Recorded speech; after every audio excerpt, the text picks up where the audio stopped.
Morning बच्चों, ठीक है। आज 4th चैप्टर पढ़ेंगे पदार्थों का पृथक्करण। पदार्थ मैं सबको बता दी हूँ किसे कहते हैं, जिसे हम देख सकते हैं, छू सकते हैं, जिसमें भार होता है और जो स्थान घेरता है उसे क्या कहते हैं, पदार्थ कहते हैं। पृथक्करण माने अलग करना होता है, ठीक है। तो पदार्थों का पृथक्करण मतलब कैसे करेंगे तो वो अलग होंगे, ठीक है। उसके बारे में दिया हुआ है। जैसे यहाँ पे कुछ आपको उदाहरण दिए गए हैं, ठीक है। वायु में क्या क्या मिला होता है, ऑक्सीजन, नाइट्रोजन, धूल के कण। तो ये एक प्रकार का क्या होता है, मिश्रण होता है। खेत से लिया गया गेहूं में क्या क्या हो सकता है, गोटी हो सकता है, कंकड़ पत्थर, बहुत सारी चीज़ हो सकते हैं।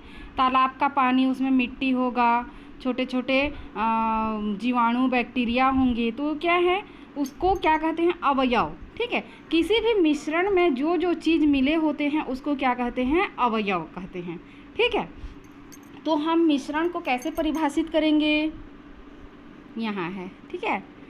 जब दो या दो से अधिक पदार्थ किसी भी अनुपात में मिलाए जाते हैं तो क्या बनता है, मिश्रण बनता है, ठीक है। यहाँ पे क्या हुआ, मिश्रण की परिभाषा मिल गई आपको। जब दो या दो से अधिक पदार्थ किसी भी अनुपात में मिलाए जाते हैं तो प्राप्त पदार्थ मिश्रण कहलाता है, ठीक है। और मिश्रण में जो जो चीज़ मिले होते हैं उसको अवयव कहते हैं, ठीक। उसके बाद है पृथक्करण। पृथक्करण किसे कहेंगे, ठीक है। किसी भी मिश्रण के विभिन्न अवयवों को किसी भी विधि का उपयोग करके अलग करना, उसे क्या कहते हैं, पृथक्करण कहते हैं, ठीक है। उचित विधि का उपयोग करके किसी मिश्रण के विभिन्न अवयवों को पृथक किया जाता है, इसे क्या कहते हैं, पृथक्करण कहते हैं, ठीक है। समझ में आया, पृथक्करण किसे कहते हैं, ठीक। अब है पृथक्करण की आवश्यकता क्यों है, हम क्यों किसी चीज़ को किसी से अलग करेंगे, ठीक है। यहाँ पे है पहला कारण है आपका अवांछनीय अवयवों को हटाने के लिए, ठीक है। जैसे चिमनियों से निकलने वाले धुएं से बिना जला कार्बन राख के कणों को अलग किया जाता है ताकि वायु प्रदूषण को कम किया जा सके, ठीक है। अवांछनीय अवयव जो चीज़ हमारे लिए उपयोगी नहीं होता है उसको हटाने के लिए उसको क्या करते हैं, पृथक्करण करते हैं, ठीक है। दूसरा है उपयोगी पदार्थ प्राप्त करने के लिए, ठीक है। जैसे गेहूं से हम कंकड़ हटाएंगे, गेहूं हमारे लिए क्या होता है, उपयोगी होता है। यहाँ पे समुद्र का पानी से वाष्पीकरण करके नमक प्राप्त करना उसको बताया गया है, ठीक है। तो उपयोगी पदार्थ को प्राप्त करने के लिए समुद्र के पानी से जो चीज़ मिला हुआ होता है उसको अलग कर देते हैं और वहाँ से नमक, शुद्ध नमक हम प्राप्त करते हैं। तीसरा है शुद्ध पदार्थ प्राप्त करने के लिए, ठीक है।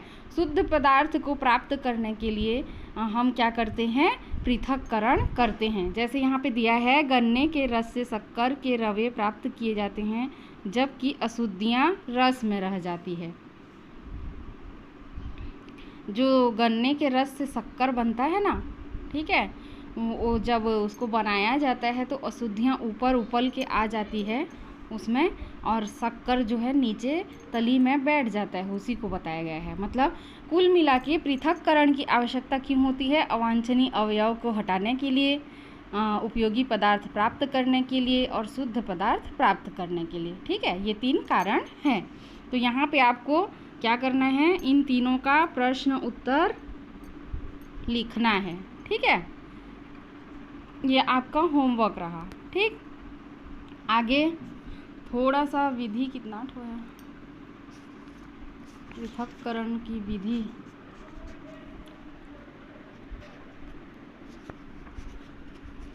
चलो ठीक है। पृथक्करण की विधियाँ, ठीक है। पृथक करने की क्या क्या विधि है, सबसे पहला है हाथ से बीनना। जैसे चावल और कंकड़ मिला हुआ है तो उसको हम हाथ से बीनकर अलग करते हैं।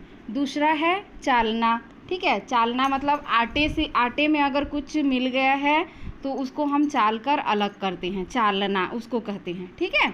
उसके बाद है उड़ावनी या फटकना, ठीक है। जैसे धान में या चावल में कुछ भूसा वूसा मिल जाता है तो उसको हम उड़ा के अलग करते हैं, उसको क्या कहते हैं, उड़ावनी कहते हैं, ठीक है। तो इसको आप लोग अच्छे से अगर बुक है तो पढ़ लीजिएगा, समझ में आ जाएगा।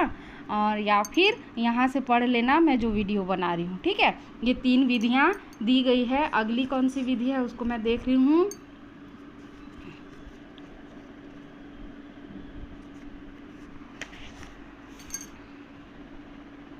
चुंबकीय पृथक्करण की विधि। ठीक है, देखो यहाँ पे क्या दिया है। चुंबकीय पृथक्करण में रेत और लोहे का चूर्ण लिया गया है, वहाँ के उसके ऊपर चुंबक लाए हैं, तो सारा का सारा लोहा किस में चिपक जाएगा, चुंबक में अलग हो जाएगा। ठीक है, तो इस प्रकार क्या होता है, इसको क्या कहते हैं, चुंबकीय पृथक्करण विधि कहते हैं। ठीक है, विद्युत चुंबक द्वारा लोहे की वस्तुओं का पृथक्करण देखो ऐसे होता है। ठीक है, विद्युत चुंबक मतलब ये बड़ा सा चुंबक लगा रहता है, उसमें मतलब अभी जैसे हमारे रायगढ़ में बहुत सारे प्लांट होते हैं ना, तो उसमें जो खनिज पदार्थ निकलते हैं, जो आयरन वगैरह लेके आते हैं ना, उसमें बहुत सारे ऐसे अलग अलग अवयव मिले हुए होते हैं। अशुद्धियों को दूर करने के लिए ना ये चुंबकीय पृथक्करण की विधि अपनाई जाती है और शुद्ध लोहा प्राप्त किया जाता है। ठीक है, उसके बाद है निथारना। ठीक है, निथारने में सीधा आपको दिया गया है जल और रेत। ठीक है, जल और रेत को क्या करते हैं, इसको निथार कर अलग किए गया है। ठीक है, देखो ठोस को द्रव से अलग किया गया है। ठीक, इसी को क्या कहते हैं, निथारना का दिया है। ठीक है, देखो यहाँ पे रेत के कण क्या होते हैं, भारी होते हैं, जिसके कारण वो क्या होते हैं, नीचे तली में बैठ जाते हैं। इसी विधि को अवसादन भी कहते हैं। ठीक है, निथारना वाला विधि को अवसादन भी कहते हैं। अब यहाँ पे क्या दिया है, तली में बैठा हुआ रेत होता है उसको नीचे ही रहने देते हैं, उसको धीरे से निथार देते हैं तो जल अलग हो जाता है, और इसी विधि को क्या कहते हैं, निथारना कहते हैं। ठीक है, तो ये हम लोग कितना हो गया, 5 विधि पढ़ लिए हैं। पृथक्करण की 5 विधियाँ पढ़ लिए हैं।